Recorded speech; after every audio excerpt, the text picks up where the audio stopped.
this is an iHeart podcast. Guaranteed human.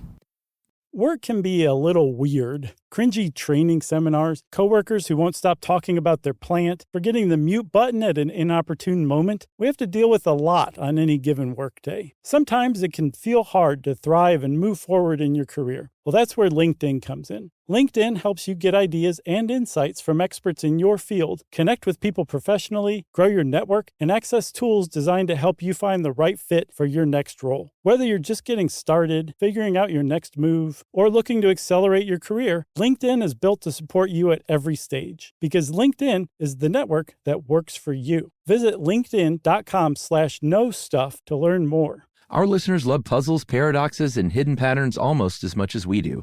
On TikTok, those fascinations come to life. People are breaking down physics, exploring geology, and explaining why the world works the way it does. You'll see impressive experiments, explanations that finally make sense, and connections you didn't expect. It's like having a lab, a lecture hall, and science museum in your pocket. TikTok is where wonder is shared, where curiosity turns into discovery, and where millions learn something new every day. Hello, everybody. It's Josh, and for this week's Select, I've chosen our 2013 episode on history's greatest traitors.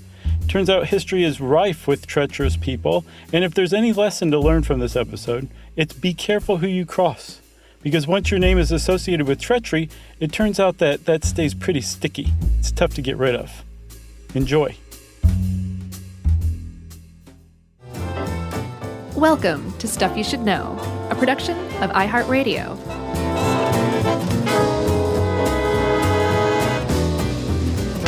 Hey, and welcome to the podcast. I'm Josh Clark. There's Charles W. Chuck Bryant.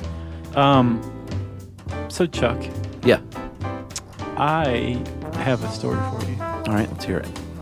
Come back with me. Wayback Machine? Sure. Okay.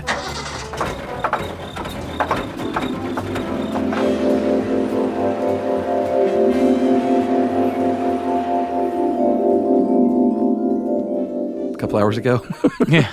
So here we are. It's December 22nd, 1972. Oh, yeah. Something really bad is about to happen. Sit down in front of this TV. Okay. Our good friend and hero, Peter Brady, is trying out for the school play. Yeah. It's a story of the American Revolution. I remember that. He tries out for George Washington, but he doesn't get it. And in fact, the name of this episode that we're sitting here watching on this nice brown and orange shag carpeting is called Everybody Can't Be George Washington. Peter doesn't get the part of George Washington, but he does get another very important part, the part of Benedict Arnold. Ooh. Well, at first he's like, hey, it's a speaking part. Yeah. I'm pretty happy. I'm going to do my best. I was a tree in my last 6 plays. Right. This is a huge step up for him.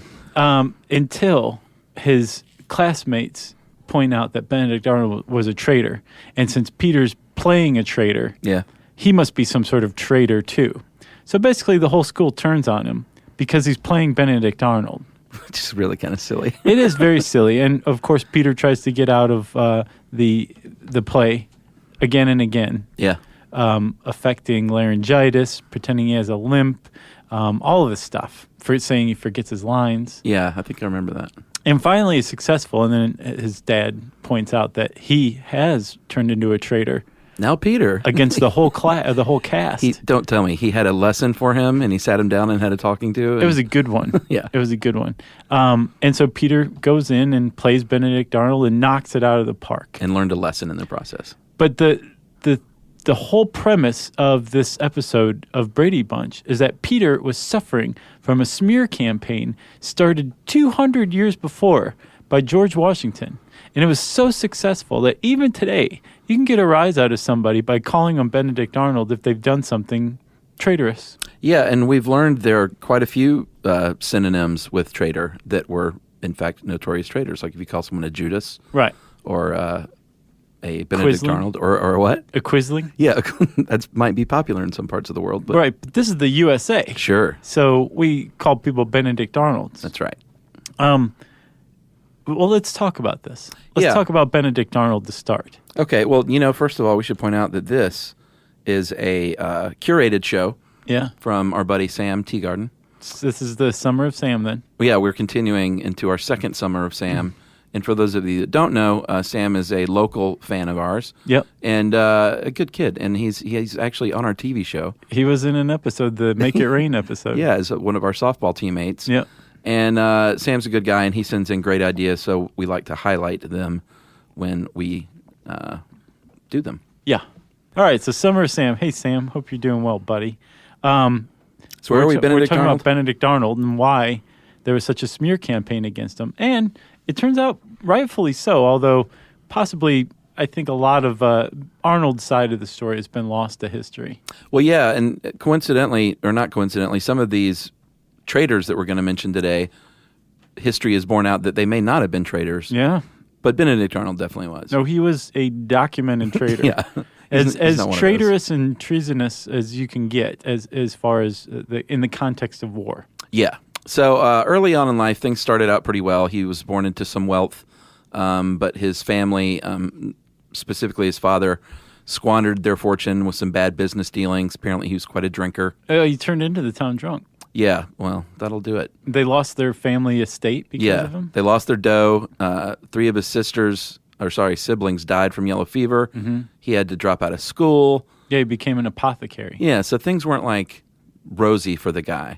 No. Although he did quite well later on in the military. Well, he did quite well even before that as a merchant, and actually by the age of 22 was able to buy back his family's estate. Oh, really? Which he then turned around and sold at a profit.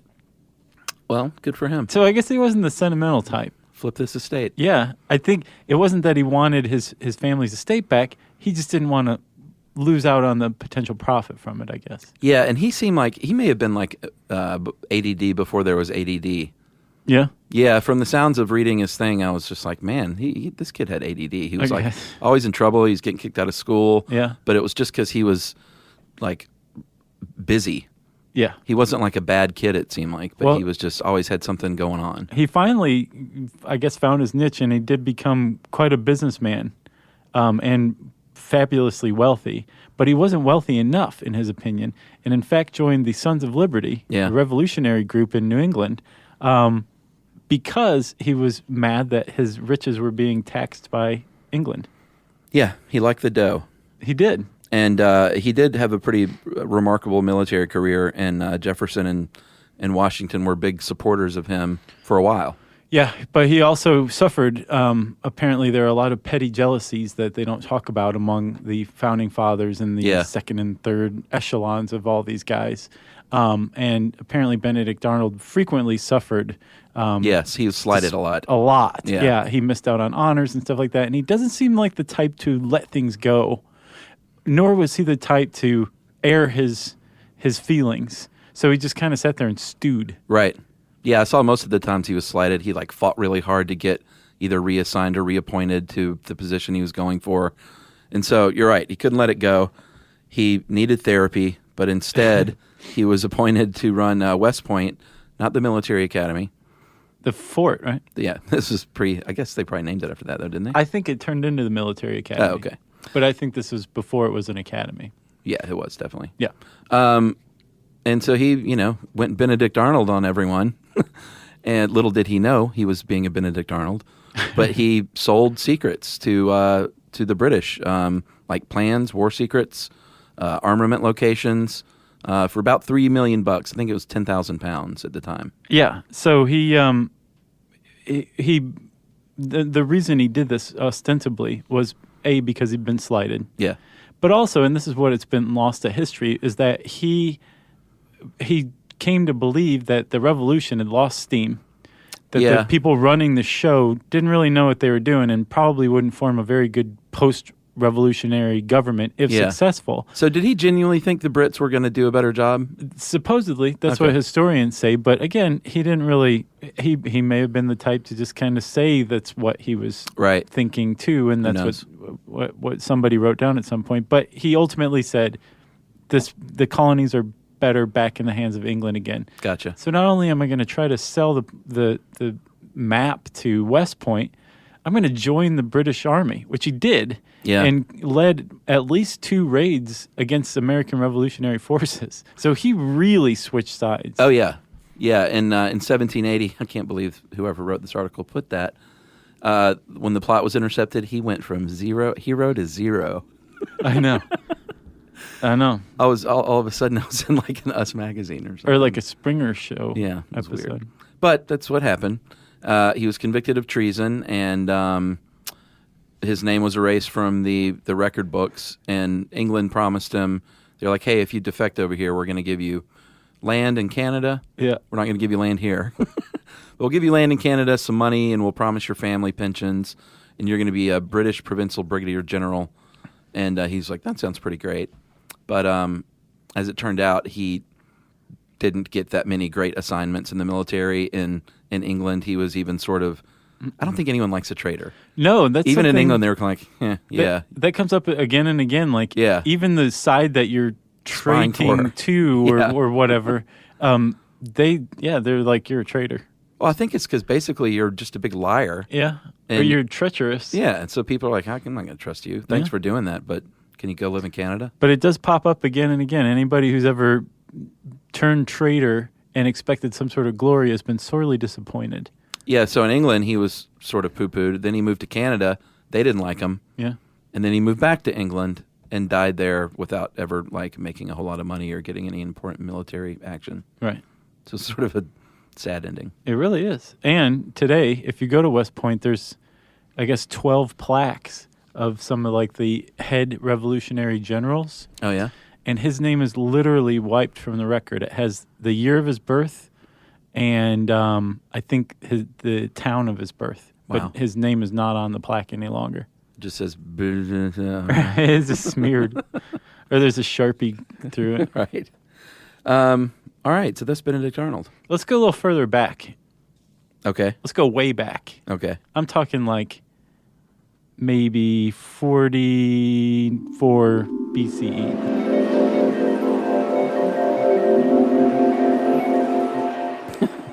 Cassius and Brutus. Yeah. Marcus Junius Brutus the Younger. I'm glad you looked that up. Yeah, I'm sure he had a fuller name. Yeah, Brutus. It's like a whole country of share or something. And here's the thing with these guys. They were definitely traitors as well, but they're also singled out. Clearly, they killed Caesar, we all know, on the Ides of March. Mm-hmm. Which is... Caesar the Senator and DFL. Yeah. Dictator for life, which self-declared. But there were like 60 dudes that took part in this. Yeah, and Caesar was self-declared. Caesar fought a civil war, won, and formed a triumvirate with the people that he vanquished. Yeah. So he wasn't entirely dictatorial. Although, as like popular opinion started to swell around him, he's like, maybe I will just be leader for life. Let's save all those voting days, and I'll just be leader for the rest of the time I'm alive. And Cassius and Brutus had both fought against Caesar in the Civil War. Yeah. And despite that, Caesar pardoned both of them and gave them positions of power in his new government. And brand new knives. And they said, commemorate the event. Right. And they said, still not enough. Well, Cassius especially. Apparently he was very envious of Caesar and his power. He was the rabble rouser. And that was ultimately his motive, although he used the concept of the Republic of Rome turning into a dictatorship to lead the assassination against Caesar. Yeah, and even cooked up evidence and like letters of support to show Brutus, because Brutus was much friendlier with Caesar. They were buds. Right. And but he was swayed by Cassius and said, you know what, this is going to be good for our country or our kingdom or whatever they were calling it at the time, and took part. But they weren't like the lead. I mean, maybe they cooked it up, but they weren't the initial aggressors.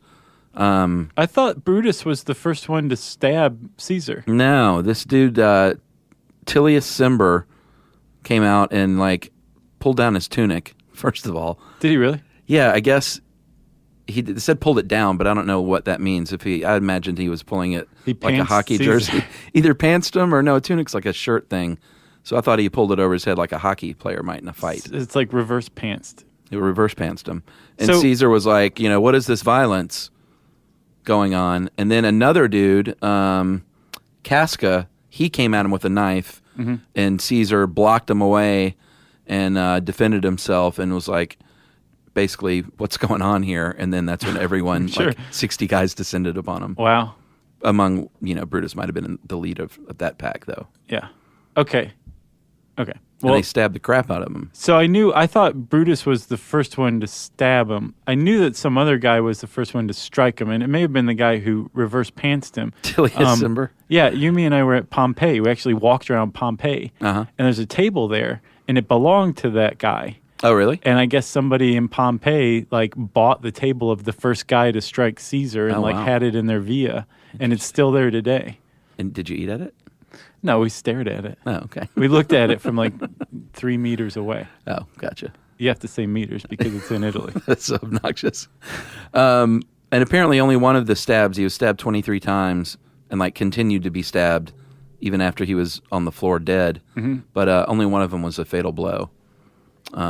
He was stabbed, the second stab, I think, went through his heart.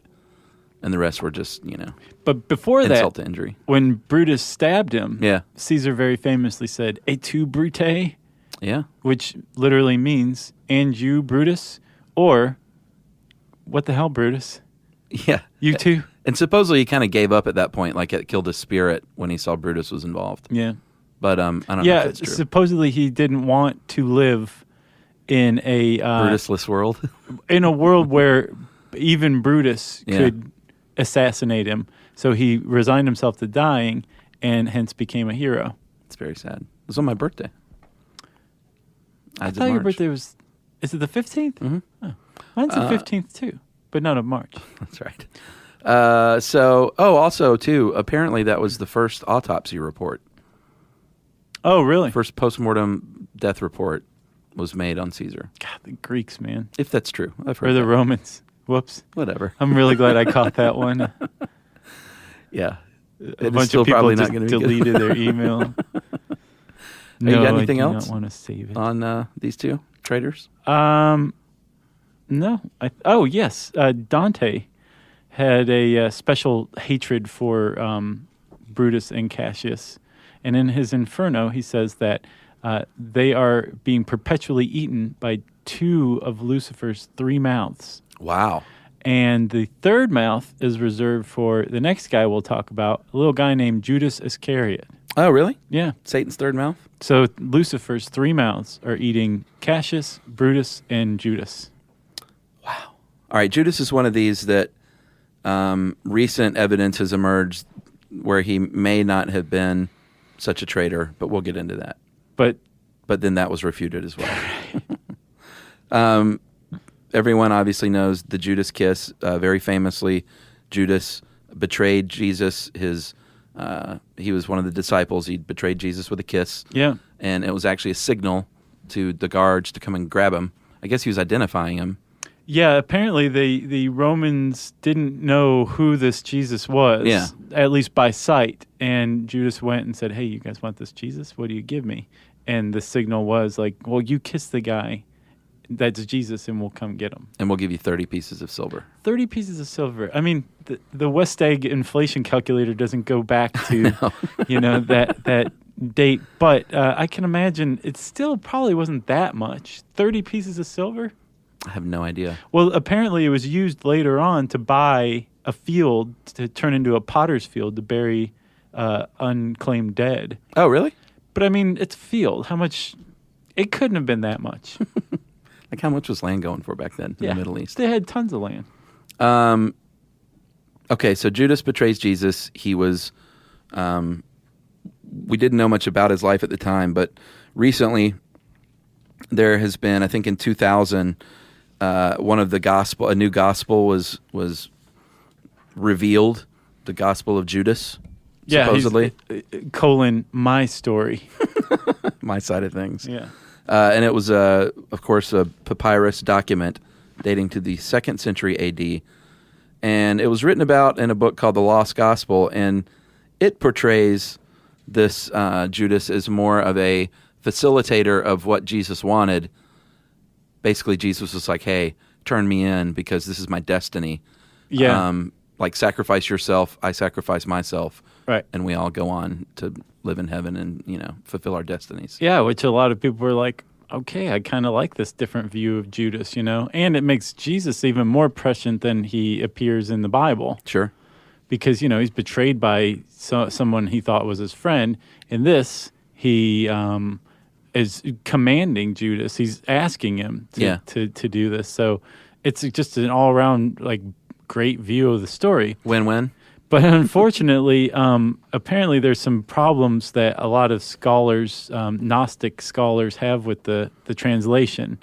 And that if you just tweak a few things to the way that the Gnostic scholars think it should be translated, that all just goes right out the window. And actually, Judas is not only a horrible, treacherous traitor, he's actually a demon from the 13th level of being. Yeah. So quite two different stories. Yeah. All by changing a few words in this Coptic text, which isn't the easiest stuff to translate. It's tough, It's not like, and even the person that poo-pooed the original translation was like, this is a very hard job, I'm not saying they necessarily did it on purpose, but that's not what I think it says. Right. And that was April DeConnick, a professor of biblical studies at Rice University. Yeah. And I don't know, did other people come out and support that? I couldn't really find much. I don't know. And apparently, actually, in the Bible, it's hinted at that Jesus could have known about it. But well, doesn't he say, one of you will betray me? I mean, at least he definitely said that. In The Last Temptation of Christ. Yeah. Who Harvey Keitel does a pretty good Judas. Yeah. Willem Dafoe. Yeah, that was a good movie. But that was how anything I'd ever heard, I always thought Jesus knew. It was just never as explicit as this Gospel of Judas put it. Right, and in Gospel of Judas, they even claim that Jesus even asked Judas, hey, will you do this for me? Right. Do me a solid. So kiss me, put one right here. Right, so Judas realizes what he's done, feels horribly guilty, tries to give the silver back. The high priests that he's sold Jesus out to won't take the money. And so he throws it on the temple floor. They end up figuring out that it can be used for a potter's field, and they use that 30 pieces of silver for that. And then Judas goes off and hangs himself. Yeah, and I don't think we said Jesus was crucified. I thought that went without saying. Yeah. But in case there's one person out there who was like, well, what happened to Jesus? Right, whatever became of Jesus. That's what happened. And then Judas supposedly fell headlong, and his body opened up. And there, if you go back and read some scholarly translations, they think that his body opened up means that his body was left hanging for a while. Oh, wow. Out in the heat. And when it finally fell, a branch broke or whatever, and it fell, it kind of ruptured. Gross. Where'd you find that out? I don't remember, somewhere online. Wow. Yeah, it was, they were talking about how he went headlong. He became headlong. And they were saying, if you just switch out, a couple of letters, headlong becomes swollen. And then that would explain why his body opened up. Wow. Yeah. And now Judas and Judas Kiss are both part of the lexicon in terms of betrayals. Man. Treacherous episode. Stuff. I know. Thanks, Sam.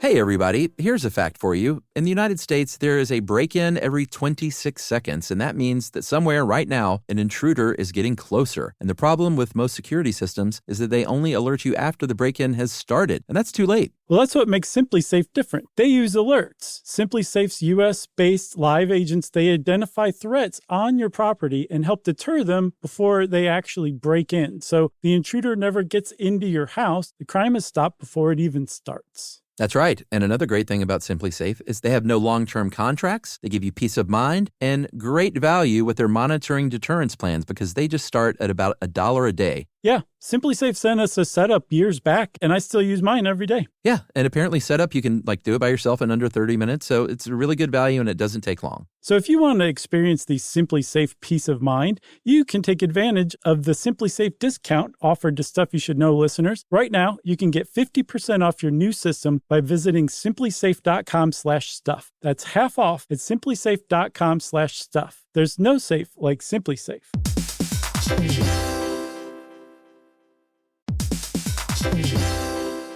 Work can be a little weird. One minute you're in a meeting that could have been an email. The next you're trying to decode corporate jargon that somehow means nothing. And don't even get us started on the quick sync that turns into a 45-minute deep dive. Yeah, well, the truth is figuring out your career isn't always straightforward. Whether you're trying to grow, pivot, or just stay relevant, it can feel like you're navigating it all on your own. Well, that's where LinkedIn comes in. That's right. LinkedIn can help you grow your career, helping you confidently navigate your path with insights, ideas, and inspiration from your professional community. You can stay up to date with the latest trends in your field, connect with people who get it, and discover opportunities tailored to your goals, your experience, and what actually matters to you. Whether you're looking for something new or just trying to grow where you are, LinkedIn gives you the tools and connections to move forward with confidence. Because LinkedIn is the network that works for you. Visit linkedin.com/knowstuff to learn more.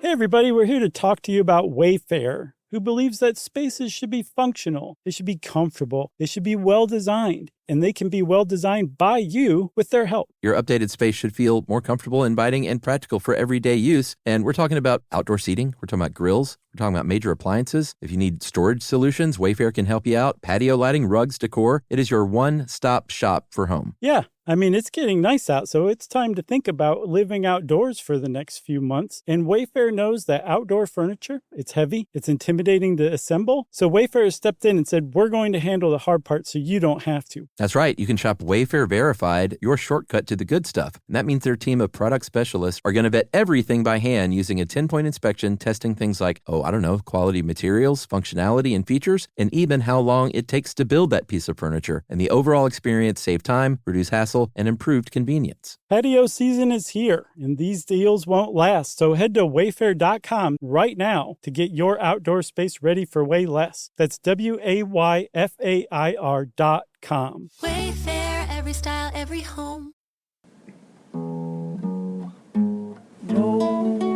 Stuff you should know. Stuff you should know. How about, Chuck, I know you've seen this movie. I love this movie.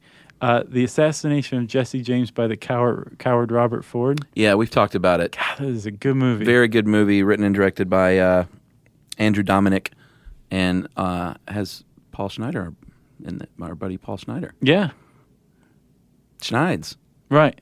He listens. Oh, hey. What's he? He's in it? Yeah, he's one of the gang, and he's a great actor. We've since become like email pals. That's neat. Yeah.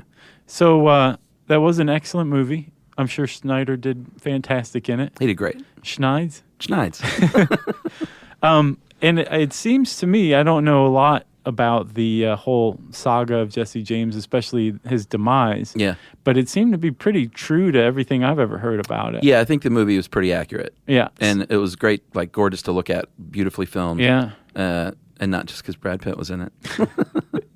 But Casey Affleck as Robert Ford was amazing. He really so anyway, if you haven't seen that movie, go out and see it. In the meantime, we'll spoil it for you. I think he was nominated for an Academy Award. I can't imagine how he wasn't. Yeah. He was so creepy. So what's the deal with Jesse James? Well, Jesse James was a member of the James gang. Yeah, the leader. A full partner. Well, I think he and his brother Frank were kind of co-leaders. Oh, really? That's the impression I have.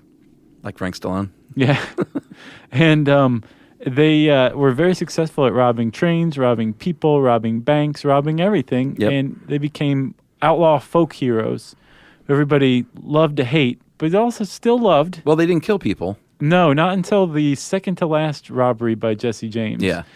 They botched it, and a couple of people died. Most of the James gang was caught, and Jesse and Frank went off and assembled a new gang that included Robert Ford. Yeah, he was pretty new.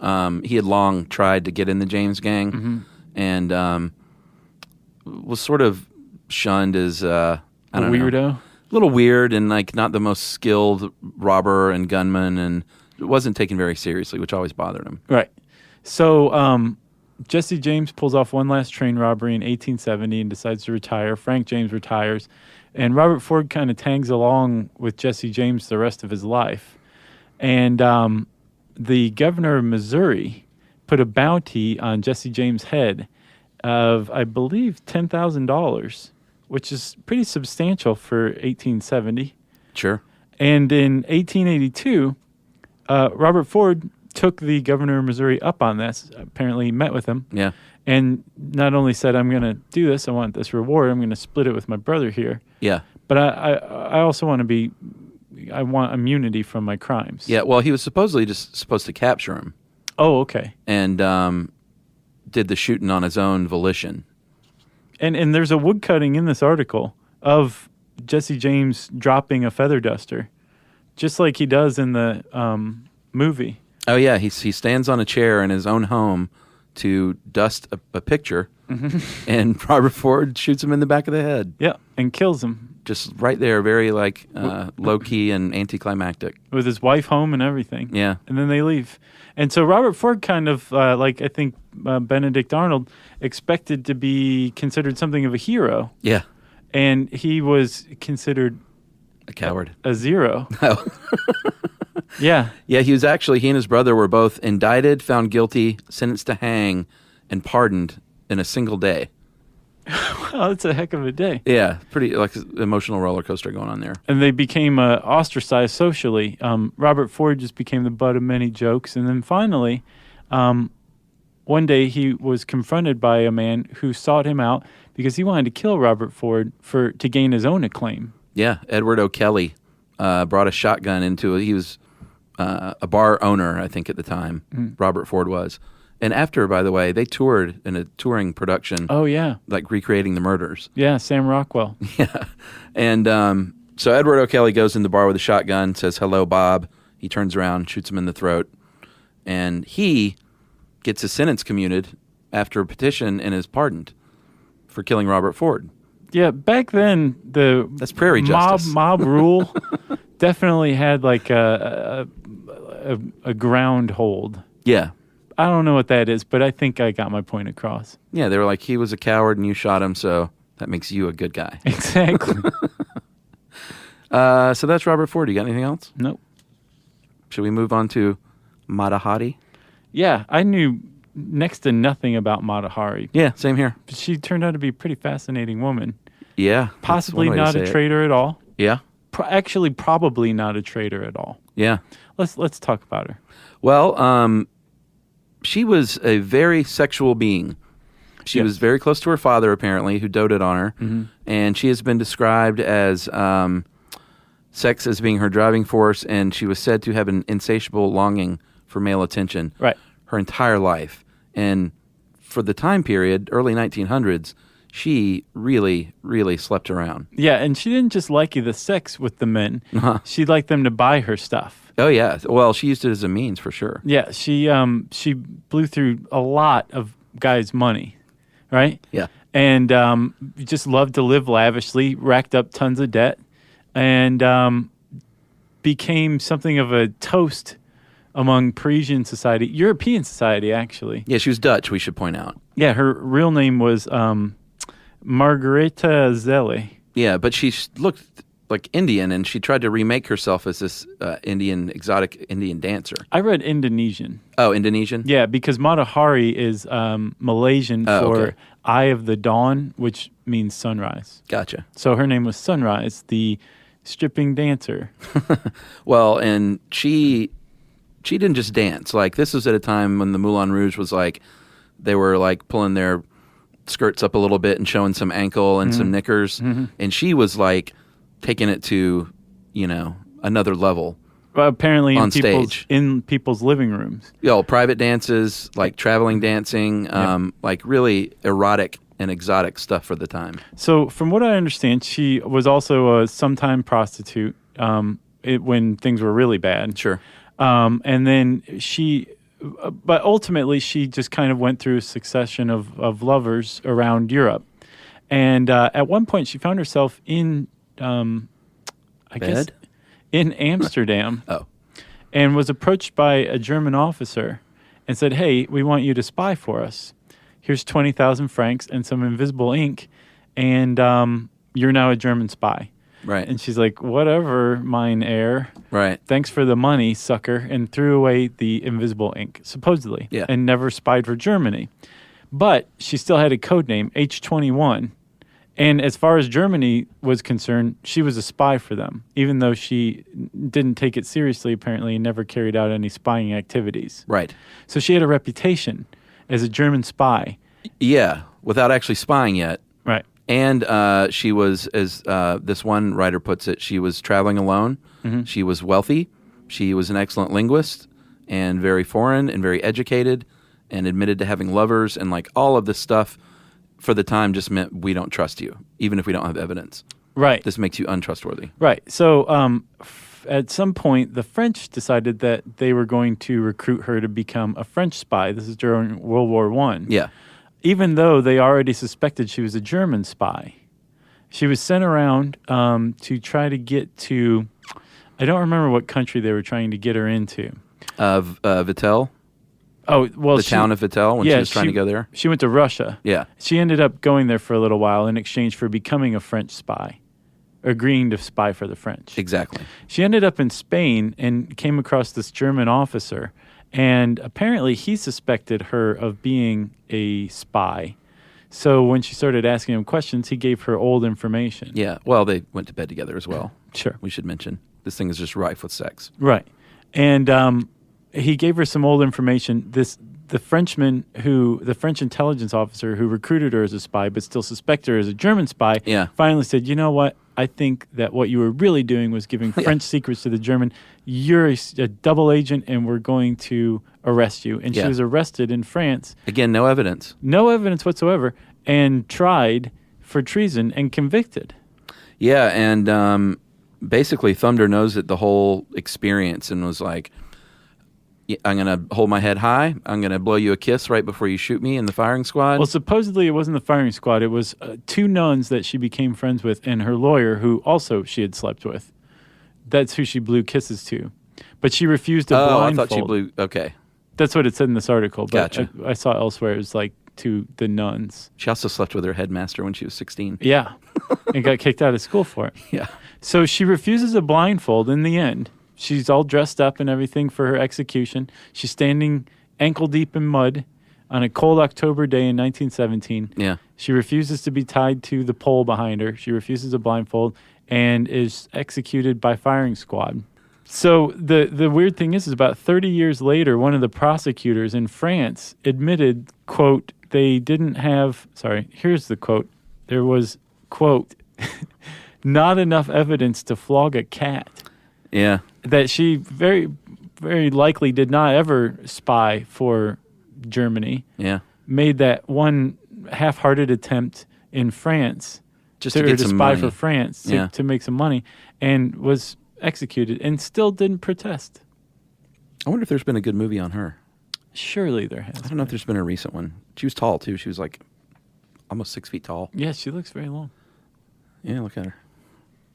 It's hard to, like, sometimes it's tough to look at pictures from back then and see the attraction, you know? Yeah. It's just a different time period. Yeah. I think it was the fact that she took off her clothes. And was real sexy and tall. And, right. Yeah. Slept with everybody.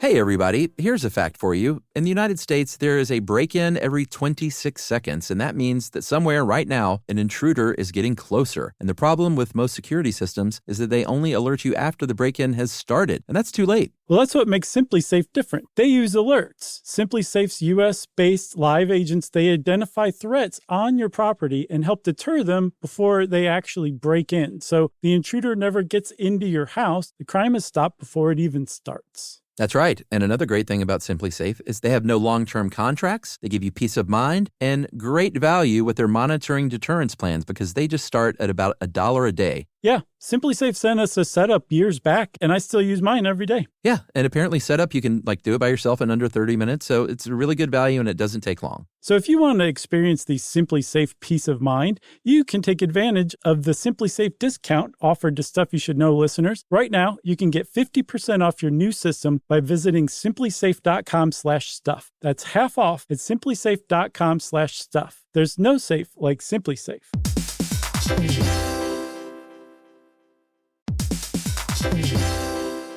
Work can be a little weird. One minute you're in a meeting that could have been an email. The next you're trying to decode corporate jargon that somehow means nothing. And don't even get us started on the quick sync that turns into a 45-minute deep dive.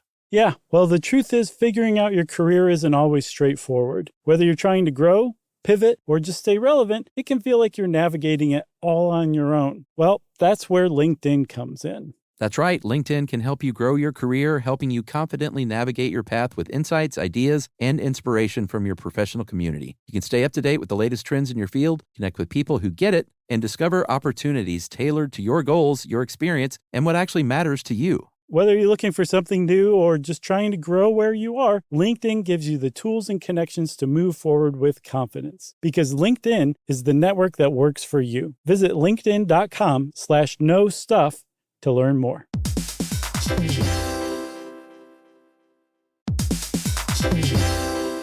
Hey everyone, if you've ever wanted to feel what it's like inside an episode of a show you love, hang with podcast hosts beyond the mic, or swap screens for sunsets with curious, like-minded people, then Stuff at Sea is your kind of voyage. That's right. Stuff at Sea is a 5-night, culture-soaked escape where pink sand paradise meets curious minds. Sailing round trip on October 2nd to 7th, 2026 from New York City to Bermuda, this voyage drops you straight into the iHeart Podcast Stuff universe. On top of the adults-only experience you already love, you'll get live podcast episode recordings, behind-the-scenes sessions, themed activations, and more unmissable onboard moments. Yeah, and there's overnight stays in Bermuda, so there's no rush. Just long, sun-drenched days to explore or do absolutely nothing at all. And back on board, curiosity sparks connection through conversations, experiences, and a lineup designed to keep things as thought-provoking as they are unforgettable. Stuff at Sea is part of the new specialty sailing collection that transforms beloved podcasts into immersive at-sea experiences exclusively with Virgin Voyages. Expect more stories, more hosts, and more ways to experience the voices that you love. Book now at virginvoyages.com/stuff.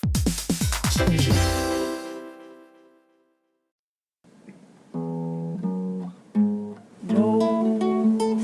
should know.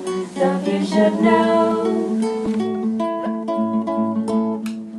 So, Matahari probably was not a traitor, and they really had a lot of trouble trying to prove that another famous traitor was actually a traitor. And that woman was Iva Toguri. Takino. Yeah. Yeah. Tokyo Rose. Nice. Yeah, she was, in fact, I'm just going to go ahead and say it. She was not a spy, and she was not a treasonous traitor, because it was proven so, and she was pardoned by Gerald Ford. Right, so she was born... So I'm just going to take her off the list. Okay. We'll finish the story, though. Yeah, it's a worthwhile story. Yeah. Iva Toguri, she was born in America in Los Angeles, and had a degree in zoology from UCLA. Yeah. And in 1941, she traveled to Tokyo to take care of an ailing aunt. Her family sent her over there. Yeah. Despite the fact that she didn't really speak Japanese. She hadn't been raised in Japanese culture, apparently. Yeah. It was a lot of culture shock, but she still went over to take care of her aunt nonetheless. And while she was there, she got 2 jobs. One, she was typing for one news service, and she got a second job as a typist for one of the radio stations. Yeah, and they're like, hey, you're American, Japanese American, and you have a great voice, and you're perfect for this new thing that we're going to do. It's American rock and roll music, and we're going to play it for the morale of the troops. And, well...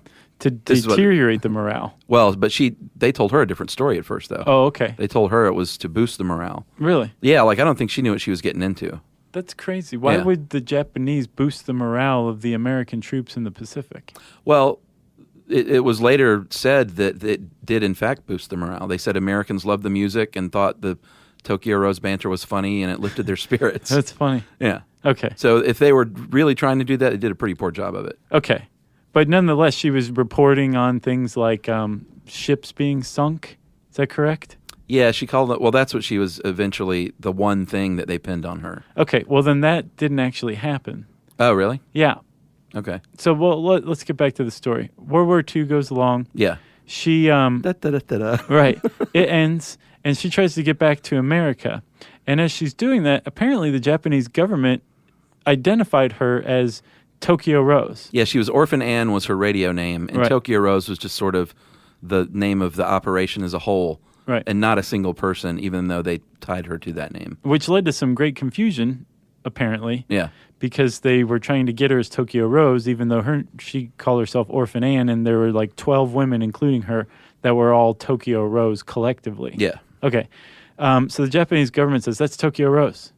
And She said, I'm Orphan Ann. the American intelligence services of the Army investigated her and could find no evidence that she committed any form of treason. And they were going to let her in the country, back in her place of birth, because she traveled without a passport. Yeah. And now that she's trying to get back in, she needed a passport. Apparently, a lot of veterans groups are like, you can't let Tokyo Rose into the U.S. Yeah, it was this one guy kind of started the charge and was successful. The reporter, Harry Yeah. Bundridge. Yeah. Yeah. Well, apparently, he got a couple of Japanese guys to commit perjury and present false evidence against Tokyo Rose. Yeah, the two most damaging witnesses actually just completely lied. Right. The FBI put them up to it, coached them, Yeah. and said, you're going to get tried for treason if you don't do this. So she ended up being tried and convicted for treason and sentenced to 10 years. And she got out in 1956, and they tried to deport her. Yeah. And she successfully battled deportation and moved to Chicago. Yeah, Died and in 2006, I think. She worked at a retail store until 2006. in Her Chicago. father's store. 2006, she was working in a retail store. Yeah. At 90 years old. And people didn't come in there to see Tokyo Rose. She was just a worker. Yeah. Isn't that weird? It is. Such a prominent figure in history, just ringing people up. Yeah. Like you said, Ford pardoned her. Yeah, Gerald Ford. And then he fell down. So let's talk about the Quisling just briefly. Yeah, the Quisling is, we mentioned earlier, is another name if you live in perhaps Norway or maybe other parts of Europe. You might be called a Quisling if you're a traitor because of Vidkun Quisling. Yeah. He was he basically tried to seize power after buddying up with Hitler in 1940 and said, "You know what? I'm going to use this as an opportunity to make Norway my own." Yeah. And he did so for a very, very short time. Yeah, he invited the Nazis to come invade Norway. They did. He made a power grab and said, I'm now the ruler of Norway, and the Nazis let that slide for about a week. They're like, sure, you're ruler. Then they installed their own guy as the head of Norway and demoted Quisling to minister president. Yeah. And apparently he went to work sentencing Norwegian Jews to concentration camps. Yeah. He really bad guy. Yeah, he was very much anti-union. He was a fascist, and he was trying to make Norway fascist, and he did so. He became the first person to ever announce a coup d'etat on television. That's how he made his power grab. Oh, really? Yeah. I think it was television, although it seems early, so maybe it was radio. But I guess he became the first one to announce it over a On broadcast. Right. So after the Nazis were defeated, he was like, oh, no. Yeah. I have a feeling this is going to end up bad for me. Yeah, and he was convicted of treason, sentenced to death, and executed by firing squad. Yep. And you are a Quisling. If you collude. Yeah, if you're in Norway and you're a traitor, you're a Quisling. Yeah. It's like the Benedict Arnold of Norway. So, Chuck, you got anything else? No, and as per usual, this is a top 10 that we do about 6 of and encourage people to go read the rest, including Robert Hansen, who we've talked about. Yeah, Ezra Pound, who we talked Pound. about in the Insanity Defense. Yep, and the Cambridge 5. Yep. Not the Seattle 7. Or the Jackson 5. Or the Jackson 5. Yeah. And did we skip another one, or was that it? I don't remember. Oh, the intro, we didn't mention the Cleveland Cavaliers' ire LeBron. against LeBron, which I just think that's weird. Well, I think Cleveland went berserk. That sort of has passed, and there's rumors of him going back to Cleveland anyway next year. No way, really? Maybe his contract's up, and they think that he might love nothing more than to go back there and win a championship. Huh. Well, we'll see. Yeah, we'll see what happens. If you want to learn more about Traitors, you can type that word into the search bar at howstuffworks.com, and it'll bring up this article. And since I said search bar, it means it's time for listener mail. This is Capgrass. Hey guys, thanks so much for doing the Capgras Syndrome episode. It was amazing timing. It came out right around Father's Day, and my father suffers from this syndrome. It's been very painful to watch. No. Yeah. Wow. During my marriage, we have never lived very close to my parents, but just under 3 years ago, we moved close enough for day trips. About the same time, my dad had a fairly significant stroke, and it made the slow progress of vascular dementia, Alzheimer's, that he also suffers from, significantly worse. I started visiting my dad on a weekly basis. I would spend the day with him, while my mom and brother would get the Monday rush orders out. Apparently, Dad ran a mail order business. Gotcha. When I first started these visits, Dad knew who I was. We talked and I shared photos and stories of my kids. But within just 6 months, the Capgras really took effect. We had to work our way through who this strange lady was who lived there now, my mom, and why did Linda, my mom, leave him, and watched his absolute fear when she would walk into the room. He eventually forgot who my brother and I were as well as our spouses and kids, although I had to giggle a little bit during the small amount of time when my husband was the only one of us he knew, because Capgras affects those closest to you and then works its way out. So the husband wasn't around him as much. Right. So at one point he was the only person that he recognized. Wow. And the wife thought that was kind of funny. Now the dementia and Alzheimer's have progressed to a point of living in the past and not even remembering moment to moment, let alone day to day. He still doesn't know why his family has abandoned him, even though we're all around him all the time. Man, that's tough. I know. He lives a very fear-filled and lonely life among strangers. I liken it to living in a nightmare every moment of the day. And it sounds really sad, but she was fairly upbeat in the email, like that we corresponded with, just to like people are up there crying and stuff. Thanks for doing the podcast. When I talk about how Dad is doing, it's tough to explain what he's going through. And now I can just send people to the podcast to learn more about it. Nice. So it's really helped. Yeah, that's cool. That is Jill Overturf in Republic, Missouri. Well, thanks a lot, Jill. We appreciate you sharing that. Yeah, and I hope things improve for your father. Yeah, for sure. If you have a story about something we've talked about, Ever. we want to hear it, especially if we've helped you explain it to other people. We like that kind of thing. You can tweet to us at SYSK Podcast. You can join us on Facebook.com/StuffYouShouldKnow. And you can send us an email to StuffPodcast@iHeartRadio.com. Stuff You Should Know is a production of iHeartRadio. For more podcasts from iHeartRadio, visit the iHeartRadio app, Apple Podcasts, or wherever you listen to your favorite shows.